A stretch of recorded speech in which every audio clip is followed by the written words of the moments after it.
ইলের জায়গায় তুমি যদি আল্লাহ লাগাও বা তোমার সৃষ্টিকর্তা লাগাও তাহলে সে কি অখুশি হবে? খুশি হবে?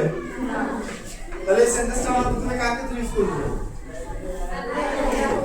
আল্লাহ, গড, যিশু, ভগবান, যেটা, ঠিক আছে? তারপরে তোমাদের মা বাবা আছে না, কাকে বলা যায় না? এটা যায় কি না? এটা কি সবাই বলো? আই। ওকে, এটা কি? ভাবে তো বলো সবাই। এটা কি? Very good. এটা কি? Very good. এটা কি? এটা কি? Very good. এটা কি? এখন বলো এই কনসেপ্ট থেকে পুরো সেন্টেন্স কি হয়েছে? I love you. তোমরা সবাই আমাকে ভালোবাসো? তোমরা সবাই আমাকে ভালোবাসো? তোমরা কত ভালো, হ্যাঁ? কে যেন বলে আমি বলি নাই। কি ম্যাডাম আপনার নাম কি? জুই। জুই ফুল। এইটা বাংলা কি পারবা?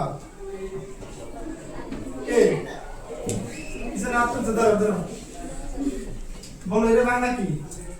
আমি তোমাকে ভালোবাসি। তুমি আমাকে ভালোবাসো?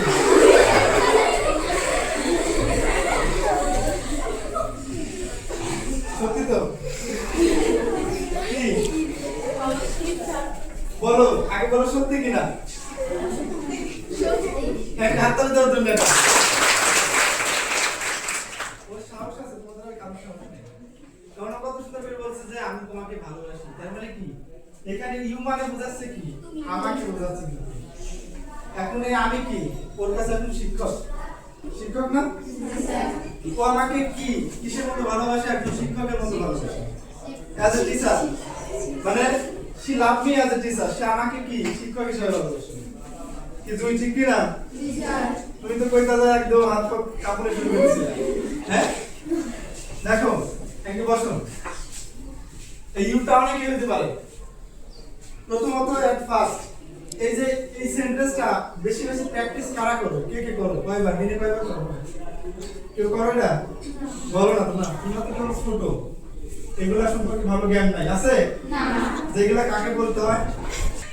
আই লাভ ইউ মানে আমি তোমাকে ভালোবাসি। আমি তোমাকে মানে কি আই লাভ ইউ। তাহলে এটা স্বাভাবিক। তাহলে তুমি যদি এই সেন্টেন্সটা তুমি যদি বলো ইলের জায়গায় তুমি যদি আল্লাহ লাগাও বা তোমার সৃষ্টিকর্তা লাগাও তাহলে সে কি অখুশি হবে? খুশি হবে? তাহলে এই সেন্টেন্সটা আমরা প্রথমে কাকে ইউজ করব? আল্লাহ, গড, যিশু, ভগবান, যেটা, ঠিক আছে? তারপরে তোমাদের মা বাবা আছে না, কাকে বলা যায় না? এটা যায় কি না? এর তোমার নাম যেন কি ছিল? তোমার নাম কি ছিল? চাঁদনি। হ্যাঁ, চাঁদনি। চাঁদনি খুব ভালো একটা নাম, ঠিক আছে?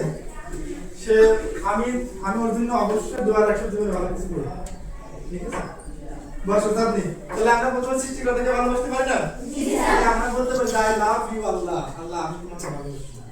I love you father and mother. তোমার বাবার কাছে তুমি যদি তোমার মার কাছে যাই বলো মা আমি তোমাকে খুব ভালোবাসি, তোমার মা কি তোমায় মারবে? না। নাকি আবার বলবে না আমি ভালোবাসি, ঠিক না? তারপরে তুমি এটা তোমার যারা আত্মীয় স্বজন আছে রিলেটিভদের বলতে পারো না? এটা রিলেটিভস।